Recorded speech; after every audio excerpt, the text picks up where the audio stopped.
So in today's video, I ended up trying out Werewolf in Pure Fiction, and I gotta say, I was amazed. This character is extremely good now. I think, honestly, they might have overtuned this character a little bit. The thing is with Werewolf that makes her so good right now is that she is able to, like, there's no clunkiness involved with just the way she plays. There's zero clunkiness. The uptime of her buffs are 100%. And you get the buffs as soon as the fight starts, or debuffs rather. It's not buffs with this character, it's debuffs, the bugs, as soon as the fight starts, which makes this character really valuable, like really valuable. What I do like about Werewolf as well is that now she also has her damage to contribute to the overall team damage. So in game modes where you're looking to push out that extra bit of damage, like Pure Fiction, you're going to be amazed with this character as a sub DPS or supporter style character in your team. Again, I do believe if you are not building her as a sub DPS, you are missing out on a ton of damage, because Werewolf initially puts down the defense of the enemy and then does her load, which means you are going to take advantage of the defense down on the character to boost her own personal damage. So that's why she hits extremely hard. But anyways, I hope you enjoy the video, because the showcase of Pure Fiction had me amazed, especially in the Custoris team, which I probably showed in the last video. I don't know if that video is going before this one or if this video is going before that one.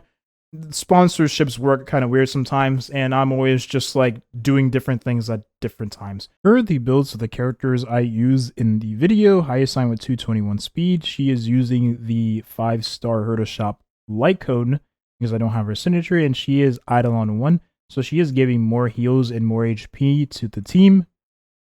My Tribby is E0, and she is using DDD. I believe it is DDD R5 it is. So DDD V5, and she is on the Quantum Scent for maximizing her damage.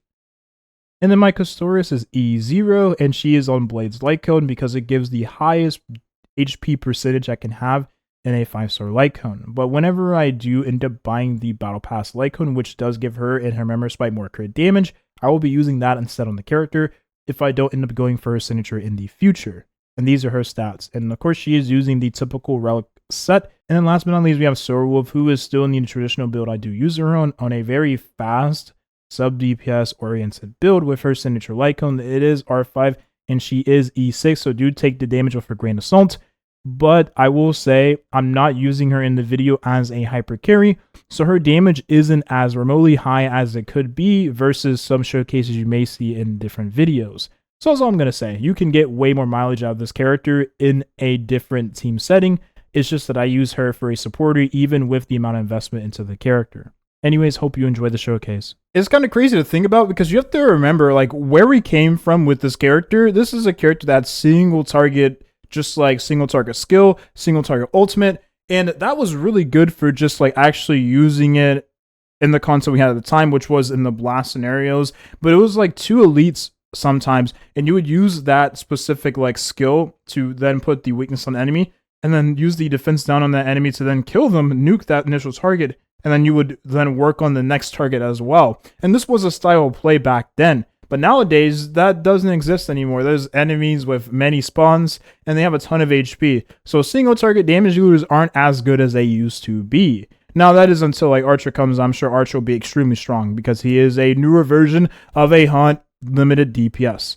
Now, I will say that Werewolf getting AoE, keep in mind, she doesn't even have AoE in her skill, but her skill effects do have AoE because with the skill effects, they now pass on to enemies after you kill the initial target, which is extremely strong. Like, extremely strong. Transfer to another surviving enemy on the field that hasn't been implanted with weakness by Werewolf, prioritizing targets at elite level and above. This alone makes her extremely good in AoE contents because you don't have to continuously use her skill.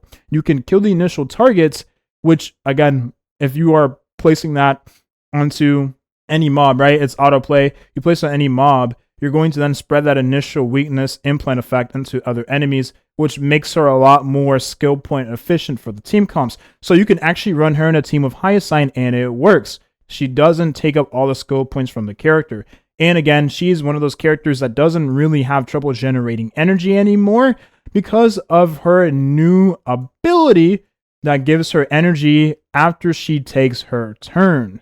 Extremely valuable. That 5 energy makes a huge difference. And bear in mind, my Silverwolf build does not use energy regeneration rate link rope, which may have a different like sort of like energy gain with her breakpoints. I don't know because I've always used attack percent link rope, but I do remember back in the day that energy regeneration rate rope was very popular on the character, with the 5% extra regeneration rate you would have from the planar set too on the character. But all this combination makes her really good in Pure Fiction, where you want to spam her ult as consistently as possible when you have multiple waves of enemies coming in. And since her defense down values are so dang high, she gets even more value in that specific game mode. The more copies you have of the character, the more value the character gets, because she increases the damage the enemies take, which is massive. I don't know how many people have Eidolons for Silverwolf nowadays, because I know she is an older character, but these Eidolons are really, really good now. It honestly is like kind of worth going for in the future if you do have a Silverwolf banner you come across of. But that's just my 2 cents. This is extremely good. That extra damage and the bug effect, don't sleep on this part, because now when you start the fight with a Custora's Dragon initial burst, you are either putting defense down on the enemy. You can reset the run, by the way, to get defense down on the initial hit of the Custora's Dragon, which means, unlike some other characters, her value already starts as soon as you get into the fight. If I can beat this with a cycle to spare, I will be amazed. If I can actually beat this with a cycle to spare, I will be amazed. Can I beat this with a cycle to spare? Okay, I kid you not. I have to show something. That's crazy work, by the way. That is crazy. I think Silverwolf is I think she's one of the best characters in that team, if I'm being honest. I mean this genuinely. I want to show something, though. I've been recording for like... Oh, move my camera. I've been recording for so long. Pure Fiction runs nowadays take forever. And the reason why is because there's so much HP in the game. Oh my goodness. Can they please nerf? Like, I mean, at this point, they can't nerf it.